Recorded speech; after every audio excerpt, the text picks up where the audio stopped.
Eu vou falar uma coisa pra vocês engraçada. Eu sou um ex-nada. Eu não sou ex-maconheiro, que o pessoal fala essas histórias, né? Que você é maconheiro? Ex não sei o quê, sabe? Então ele é maconheiro. Não, é a primeira vez que eu fumo maconha por osmose, que eu sei. É a primeira vez hoje. Bom, essa é uma bomba coisa pra falar por osmose. Deixa pra vocês aí. Ô, mano, mas brincadeiras à parte, pô. A minha história não tem a ver com alguma coisa muito maluca que eu tenha feito e tal. Mas a gente tem as crises que são inerentes das idades, né? Então, cara, eu vivi longe do Senhor com esse problema acontecendo dentro da minha família, de um afastamento, briga constante e tal, mas algo muito, muito, muito difícil, asseverado mesmo.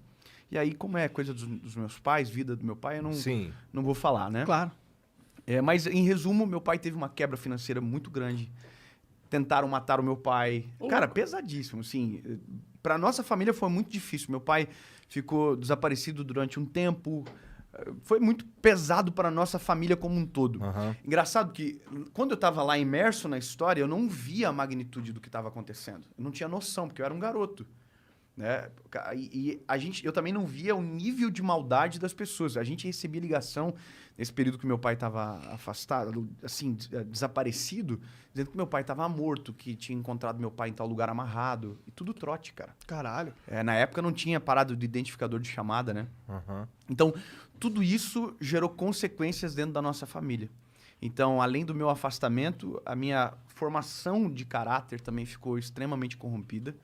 E aí, cara, uma coisa errada é como um leme de um navio. Ele vai te levando para um outro caminho totalmente diferente do que você deveria estar. Então, quando eu cheguei nos meus 19 anos, cara, 19 anos, eu tava namorando há 2 anos com a minha esposa, o que é a minha esposa hoje, minha primeira namorada e a minha esposa. Um relacionamento terrível, cara, terrível, terrível, terrível, de muito ciúme, de muita briga, de muito desequilíbrio. Eu estava na faculdade na época, minha formação acadêmica é Direito, tinha acabado de entrar na faculdade e na minha cabeça eu estava no hype, né? Porque eu tinha ganhado um prêmio na época da faculdade, de garoto calouro e tal. Tava fazendo propaganda de televisão e de rádio na época pra faculdade. Eu tava me achando que eu tava no hype. Só que por trás havia um vazio muito grande. Havia um déficit muito grande. Então, por fora parecia que estava bem, mas por dentro estava morto. E eu tive essa sensação, essa percepção de realidade, cara, no dia 23 de abril de 2009. Foi uma quinta-feira. Eu me lembro que eu acordei pela manhã, cara, e naquele dia, tudo que poderia acontecer de consequências somadas de uma vez só aconteceu comigo naquele dia. E aí são detalhes mais longos e tal, mas resumindo, cara, o final desse dia, que foi pra mim o pior dia da minha vida e o melhor dia da minha vida, eu estava dentro da Câmara dos Vereadores, na época da nossa cidade, estava tendo uma audiência pública sobre algum tema na época, e eu me lembro de eu entrar dentro do banheiro da Câmara dos Vereadores, cara, colocar um monte de papel na boca, assim, pra gritar e ninguém ouvir, sabe? De tanta angústia, cara. E aquele dia foi, pra mim, um marco, porque eu saí dali, pensei em suicídio, eu me lembro que os pensamentos, assim, eu tenho um rio na nossa cidade, que é um rio Cachoeira, o nome, é um rio poluído, e eu fiquei pensando, cara, se eu me jogar aqui, eu sei nadar, pô, eu não vou morrer. Aí pensei de me jogar na frente de um carro. Falei, cara, e se eu ficar paralítico? Pô, eu vou incomodar minha mãe e meu pai pelo resto da minha vida e não vou conseguir morrer. Pra entender o nível, né, do que estava passando dentro do meu coração.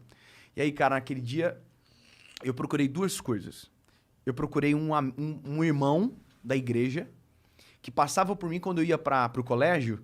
Ele passava por mim de bicicletinha cantando o hino, assim. Ele cantava o hino assim, caminhando eu vou, Paracanã, papapá. E um dia, eu sempre olhava ele, quando eu era mais novo, olhava aquilo e falava assim, mano, que cara ridículo. Eu tô envergonhando a igreja, que coisa absurda. Olha só, eu achava aquilo ridículo. E no dia que a minha angústia se apresentou, eu me lembrei dele. Falei, cara, eu preciso daquele cara. Porque eu me lembro que ele passava por mim, porque ele ia ir orar num monte que tinha na nossa cidade e tal. E eu não encontrei ele, cara.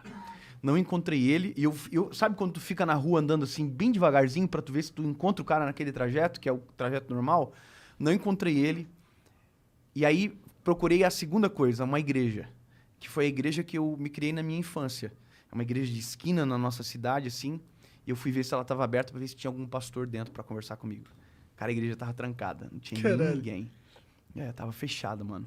Era tarde também, né? E aí, cara, me restou ir pra casa.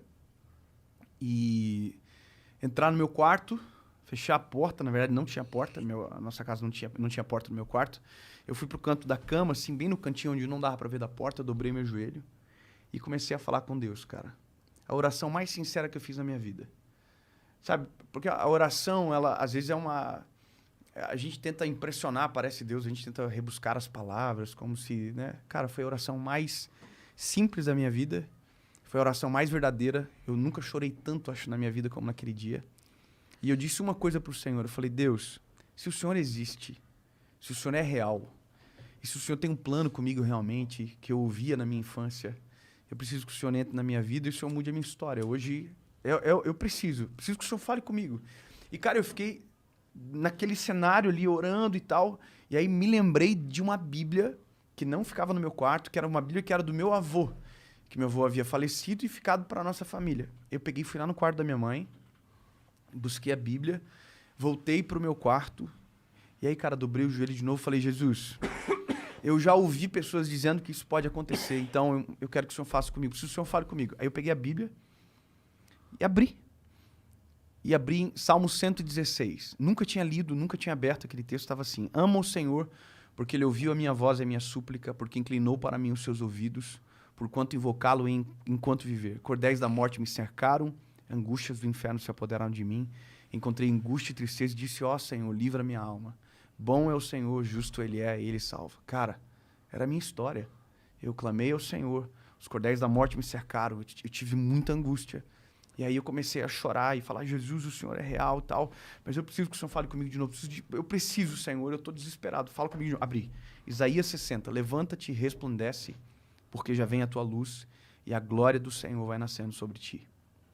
Aquele dia mudou minha vida para sempre, cara. Mudou meu relacionamento com a minha esposa, na época era minha namorada, mudou a minha forma de tratar os meus pais. Foi a mudança mais radical que eu experimentei na minha vida, cara. Diferentemente da religião que transforma o homem de fora para dentro, com paradigmas e com a própria história, Cristo ele transforma o homem de dentro para fora. Então é aquilo que a gente chama de metanoia, sabe? Quando muda de uma maneira tão radical que você não consegue explicar. Então foi isso que eu vivi. Eu desesperei, busquei socorro, encontrei o socorro.